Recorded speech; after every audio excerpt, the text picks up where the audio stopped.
오늘 하나님 주신 말씀은 신명기의 말씀입니다. 신명기 3장 1절에서 4절까지 말씀, 제가 가진 성경 구약 성경 263쪽의 말씀입니다. 구약 성경 263쪽 신명기 3장 1절에서 4절까지 말씀, 제가 1절로 4절 봉독해 올립니다. 우리가 돌이켜 바산으로 올라가매 바산 왕 옥이 그의 모든 백성을 거느리고 나와서 우리를 대적하여 에드레이에서 싸우고자 하는지라. 여호와께서 내게 이르시되 그를 두려워하지 말라. 내가 그와 그의 모든 백성과 그의 땅을 내 손에 넘겼으니 내가 헤스본에 거주하던 아모리 족속의 왕 시온에게 행한 것 같이 그에게도 행할 것이니라 하시고, 우리 하나님 여호와께서 바산 왕 옥과 그의 모든 백성을 우리 손에 넘기심에 우리가 그들을 쳐서 한 사람도 남기지 아니하였느니라. 그때에 우리가 그들에게서 빼앗지 아니한 성읍이 하나도 없이 다 빼앗았는데 그 성읍이 60이니 곧 아르곱 온 지방이요 바산에 있는 옥의 나라이니라. 아멘. 오늘 이 말씀 가지고 십자가는 인생의 나침판이라는 제목으로 저희가 함께 말씀을 나누길 원합니다. 오늘 본문의 이 말씀 3장 1절에서 4절은 앞에 나와 있는 2장 4절과는 굉장히 대조적인 이런 방향 전환을 보여줍니다. 2장에서는 하나님께서 에돔 족속을 향하여서 나아가는 이스라엘 향해서 다투지 말라, 이 에돔 민족과 싸우지 말고 비껴가라, 이렇게 말씀하셨는데 3장에서는 바산 왕 옥을 향해서 직진하여 진멸하라, 이렇게 명령하셨어요. 하나님은 형제 국가인 에돔의 땅을 탐내지 말라, 거기에 들어가지 말라, 이렇게 분명히 말씀하셨죠. 하나님께서는 우리의 이 욕망, 때로는 탐욕, 이런 것을 절제시키고, 하나님께서는 하나님의 이 경계선을 존중하라, 이렇게 말씀하십니다. 우리가 하나님의 말씀을 귀담아 듣고 또 하나님의 말씀을 새기는 이유, 어쩌면 십자가의 이 고난이라고 하는 이 부분에서 하나님의 이 경계선, 이것을 존중하고 그 경계선을 넘지 않도록 하는 하나의 삶의 훈련도 우리가 십자가를 지고 가는 삶의 하나이죠. 다윗은 그가 가지고 있는 경제력과 군사력으로 얼마든지 세계 역사에 남을 수 있는 그런 대제국을 이룰 수 있는 그러한 분명한 여건이 있었어요. 그럼에도 불구하고 우리가 다윗이 하나님께서 말씀하신 그 지경을 넘지 아니하고 절제하고 하나님의 경계선을 지켰던 것을 보게 되죠. 그래서 하나님께서 아브라함에게 약속하셨던 그 땅을 넘어서 다윗은 욕심내지 않아요. 절제합니다. 하나님의 경계선을 지키죠. 존중합니다. 오늘도 우리의 삶 속에서 말씀이 가라 하면 가고 서라 하면 선다라고 하는 이 부분을 우리가 생각해 본다면 결국엔 우리가 절제하지 못하는 탐욕, 십계명 중에 마지막에 탐하지 말라, 이렇게 말씀하잖아요. 이 탐하지 말라라는 부분 속에서 하나님의 절제가 우리가 필요하다. 그 성령의 9가지 열매 중에도 절제가 있는 걸 보게 돼요. 그만큼 우리가 절제할 줄 모르는 그런 자인데, 우리의 욕망을 절제하고 하나님의 경계선을 존중하는 삶, 이것이야말로 우리가 십자가의 삶이죠. 우리의 삶도 때로는 하나님의 말씀에 의해서 양보해야 되고, 때로는 단호히 맞서는 거죠. 에돔에 대해서는 그들이 탐하지 않지만 우리가 단호히 맞서야 될 그럴 바가 있는 것이죠. 그런 죄, 이게 바산이에요. 그래서 우리의 감정, 우리의 판단이 아니라 하나님의 말씀이, 그리고 하나님의 말씀을 우리의 삶의 이 나침반으로 삼는 것이 매우 중요하죠. 오늘 말씀 속에서 이 방향 전환이라고 하는 부분을 좀 보려고 합니다. 1절의 말씀에 보면 우리가 돌이켜 바산으로 올라가매 이렇게 말씀합니다. 돌이켜라고 하는 거죠. 이스라엘은 이제 광야에서 헤매던 길을 멈추고 하나님의 명령에 따라서 이 가나안을 향해 이제 북쪽으로 방향을 이제 선회하는 것을 보게 돼요. 우리가 말씀에 의해서 우리가 살아가는 삶 속에서 때로는 하나님이 유턴을 말씀하시기도 하시고, 이게 이제 회개죠. 가던 길에서 돌이켜서 하나님을 향하여 가는, 우리가 방향 전환이라고 하는, 우리가 운전하다가 보면 방향을 바꿀 때가 있고 때로는 유턴할 때가 있습니다. 오늘 우리가 하나님께서 우리에게도 마찬가지예요. 이스라엘 백성들을 하나님이 그 방향으로 인도하는 것처럼 오늘도 우리가 속도, 이 세상은 자꾸 속도를 이야기하죠. 누가 더 빨리 가느냐, 먼저 도착하느냐. 그래서 고속도로에서 보면 뭐 정말 칼치기라고 할 정도로 앞지르기를 하는 정말 위험한 이런 운전을 하는 분들을 많이 보죠. 속도예요. 세상은 속도입니다. 누가 먼저 도착하느냐. 근데 신앙은 방향이에요. 우리가 어떤 방향으로 가느냐. 사막에서는 내비게이션이 지도가 필요가 없어요. 방향이죠. 사막에서 필요한 것은 지도가 아니라 나침반이에요. 우리 인생의 광야 속에서 우리에게 필요한 것은 십자가라고 하는 인생의 나침반이 우리에게 필요한 것이죠. 1절에 돌이켜 바산으로 올라가매 라고 하는 것은 단순하게 어떤 지리적인 이동, 이게 아니라 하나님의 약속을 성취하기 위한 순종의 이 방향, 이 순종의 방향을 가리키는 거죠. 그래서 우리가 돌이켜 바산으로 올라가매 이렇게 말씀하고 있는 것입니다. 오늘도 우리의 삶의 방향을 바꾸어서 하나님께서 순종하라 하는 곳으로 가는, 이게 믿음이고 결단이죠. 그래서 십자가는 우리의 삶의 방향을 자기 중심, 내 중심의 삶에서 이제 하나님의 중심의 삶으로 완전히 방향을 꺾는 이런 분기점을 맞이하게 하죠. 예수님께서 십자가를 지으실 때 인간의 이 온전한 인간으로서 십자가를 진다라고 하는 것은 너무나 어려운 일이었기 때문에 오늘 주님의 이 고난의 잔, 아버지가 허락하신 이 고난의 잔을 놓고 예수님께서는 심각하게 정말 진지하게 기도하다가 내 뜻대로 마옵시고, 이것을 고백하죠. 내 뜻대로 마옵시고. 기도라고 하는 것은 결국 무엇이냐면 내 뜻을 관철하고 내 계획을 때를 써서 얻어내는 것이 아니라 결국 예수님께서 우리 가운데 보이신 이 기도, 이 십자가 앞에서 그분의 기도는 결국에는 내 뜻대로 마옵시고 라고 하는 이 부분이었습니다. 결국 십자가는 방향 전환이에요. 자기 중심, 내 중심에서 하나님의 중심으로의 전환, 이것이 십자가라고 하는 것을 보게 되죠. 죄로 인해서 세상을 향하여서 우리가 앞만 보고 달려갔던 이 발걸음을 이제 하나님의 나라를 향하여 돌이키는 이러한 삶의 전환, 이것이 십자가라고 하는 것입니다. 그래서 십자가는 시작이죠. 이런 방향 전환으로 인한 시작, 이것을 이야기합니다. 이 바산왕 옥은 굉장히 거인이었습니다. 그의 성읍들은 얼마나 견고했는지 그것이 치기가 쉽지 않았어요. 그런데 인간적인 눈으로는 이 바산왕, 이 바산이라고 하는 이 나라는 피해야 될 그런 방향이었어요. 그런데 오히려 하나님께서는 그들에게 말씀하십니다. 2절의 말씀에 보시면 여호와께서 내게 이르시되 그를 두려워하지 말라 이렇게 말씀합니다. 두려워하지 말라 이렇게 말씀하시죠. 이스라엘은 이제 도망치지 않고 적진을 향하여서 우리가 직진하는 것입니다. 하나님의 인도함이 그 가운데 있죠. 여러분, 우리가 생각해 볼 때 광야에서 다른 대안이 없어요.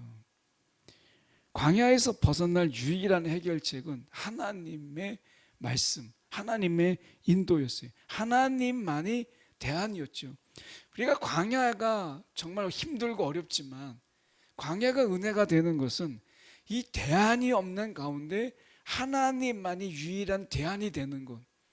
우리의 삶의 십자가에서 우리는 이것을 고백하게 되죠. 대안이 없는 삶.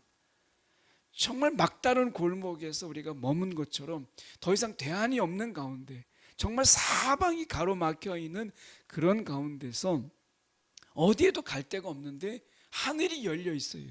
하나님만이 우리의 대안이 되는 것. 이것이 은혜죠. 광야는 바로 그런 체험이에요.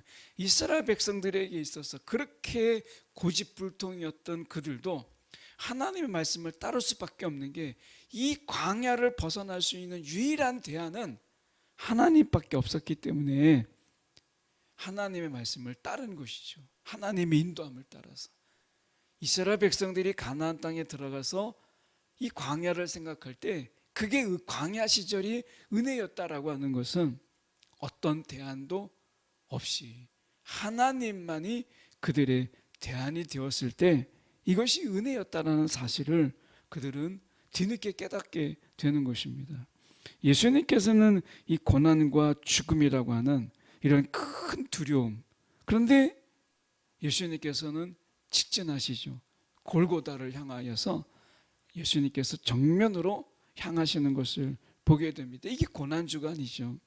십자가는 우리가 고난을 피해서 도망치는 것이 아니라, 환난 이런 것을 우리가 도망치는 것이 아니라 하나님의 승리를 믿고 그 고난의 한복판으로 나아가는 믿음의 방향을 제시합니다. 이단들은 계속해서 환난을 피하는 비결, 우리에게 들어와라, 우리와 함께하고 우리의 이 공동체 안에 들어오게 되면 환난이 없다, 이렇게 이야기합니다. 옛날에 오대양 사건 집단 자살에 했던 그런 이단들도 이야기합니다. 집단 생활하는 그들에게 우리에게 있어서는 마지막 종말 때 환난이 면해지는 이런 엄청난 우리 가운데 있다, 이렇게 이야기했습니다. 결국 어떻게 했어요? 집단 자살했어요. 구원파의 한 줄기였던 이 오대양 사건 속에서 그들은 집단 자살이라고 하는 길을 택했어요. 왜 그렇게 됐는가? 결국 이단이 이야기하는 것은 고난이나 환난을 하나님께서는 정면으로 피하지 아니하고 그것을 정면으로 맞서면서 하나님의 승리를 믿으며 우리가 그 믿음의 방향을 우리가 그쪽으로 나아가는 것을 말씀하세요. 하나님은 고난을 이길 힘을 주시지 고난을 피하고 도망하라고 말씀하지 않으십니다. 그런 의미에서 십자가는 고난의 정면으로 우리가 맞서는 거예요. 오늘 십자가를 지고 나를 따르라라고 하는 것은 예수를 따르다가 만나는 고난, 때는 핍박, 조롱, 박해, 이런 환난에 대해서 너희가 물러서지 마라. 늘 십자가를 질 마음으로 나를 따르라, 이렇게 말씀하시는 것이잖아요.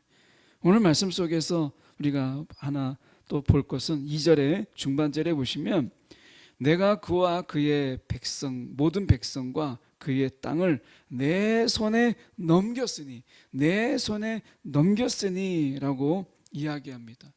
이 성경에서 이 손이라고 하는 것은 때로는 통치권 또는 소유권을 의미합니다.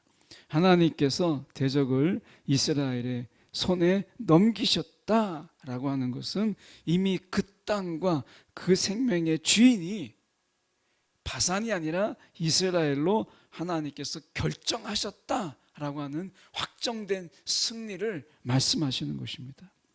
십자가는 역설적으로 예수님이 대적들의 손에 넘겨지시죠. 마태복음 20장 18절의 말씀처럼 대적들의 손에 넘겨지십니다. 사단의 머리를 짓밟는 사건이 된 이유가 무엇이냐면 이 넘겨주시는 이 예수님을 우리가 대적들의 손에 넘겨주시는 거예요. 대적들은 야 너무 잘됐다, 예수님을 잡아들이고 그리고 십자가에 못 박지요. 그들이 승리한 것처럼 여겼어요.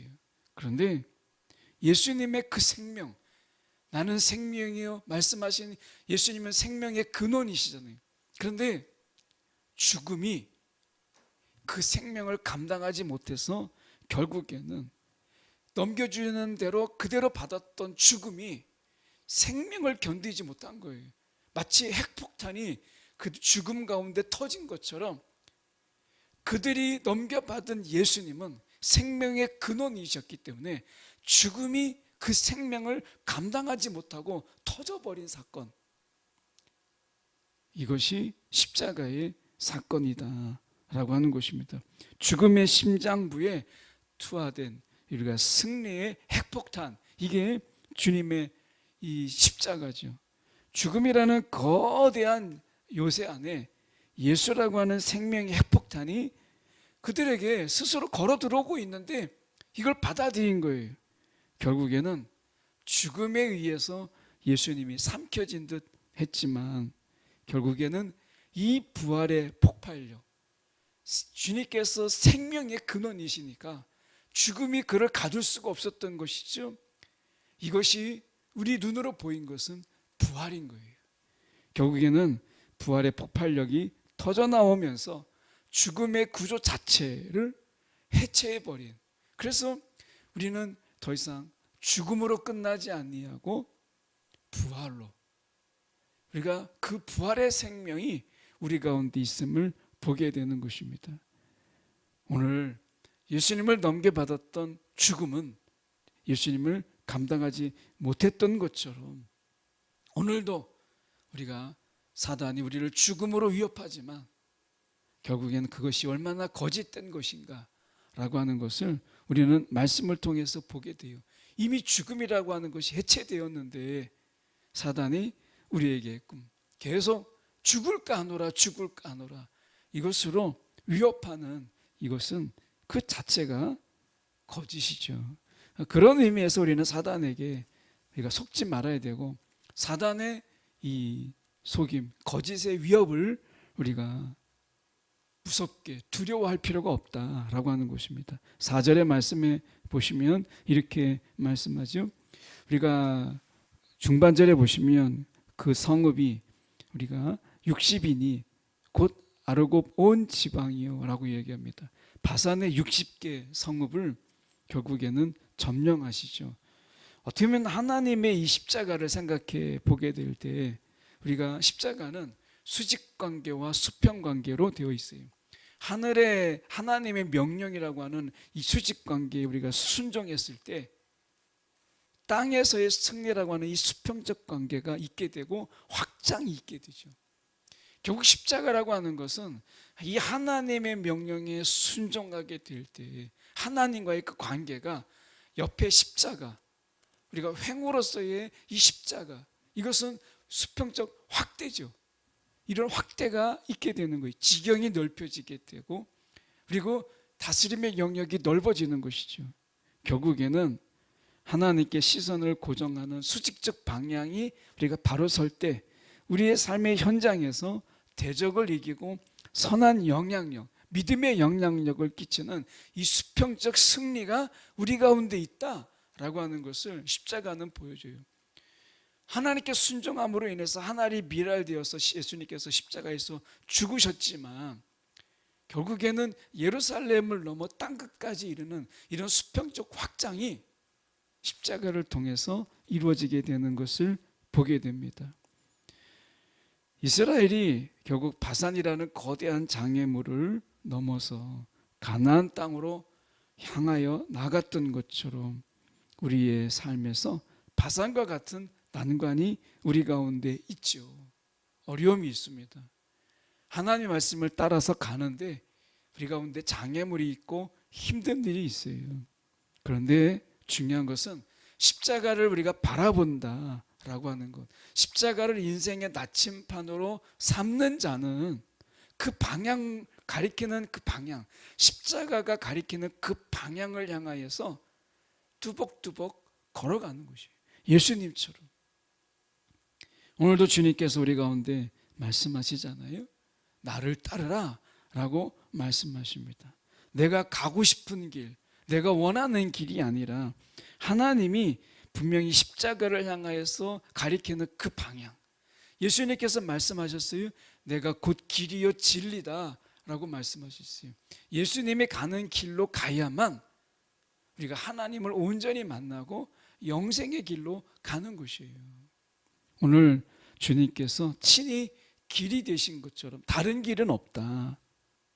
결국 우리에게 있어서 광야에서 하나님만이 오직 대안이 되었던 것처럼 우리의 삶에 십자가가 유일한 대안이다 라고 하는 것이 얼마나 큰 은혜인가 라고 하는 것입니다. 오늘 십자가 가리키는 방향으로 나아가게 될 때 패배와 실패와 좌절이 아니라 너무나 분명한 승리가 그 가운데 있다라고 하는 것을 분명히 이야기합니다. 오늘 우리 앞에 견고한 성읍 60개나 우리 앞에 있습니다. 그런데 주님은 말씀하시죠. 그것이 무너지고 약속의 땅이 현실로 너희 앞에 놓이게 될 것이다 라고 말씀합니다. 여러분, 우리가 어느 방향으로 나아가십니까? 인생의 나침판이 무엇입니까? 세상에 많은 사람들은 인생의 나침판으로 삼는 것, 돈을 향하여 불나방처럼 달려듭니다.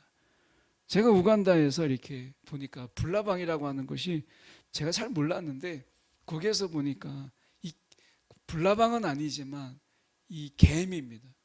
이 개미가 날개가 달려서 굉장히 우리가 얘기하면 메뚜기만하게 이렇게 큰 개미들이에요. 근데 저녁에 집회를 하는데 거기에 막 전등 같은데 막 달려드는 거예요. 뭐 불빛만 있으면 막 서로 막 부딪히면서도 달려듭니다. 나중에는 불빛이 안 보일 정도로 새카매집니다. 그러니까 세상에서는 마치 불나방처럼 여기에 돈이 있다, 저기에 돈이 있다 하면 그들은 그 방향을 향하여서 끊임없이 나갑니다. 상처받고 나중에 찢기고 날개가 찢기고 떨어져도 짓밟혀도 계속해서 달려들어요. 오늘 우리의 인생의 나침판은 무엇입니까? 십자가를 우리의 인생의 나침판으로 삼는 자가 복이 있다 말씀하십니다. 십자가가 가리키는 방향, 그 방향으로 우리가 거침없이 때로는 걸림돌이 있을지라도 나아갈 수 있는 그런 저와 여러분의 삶이 되기를 간절히 소망합니다.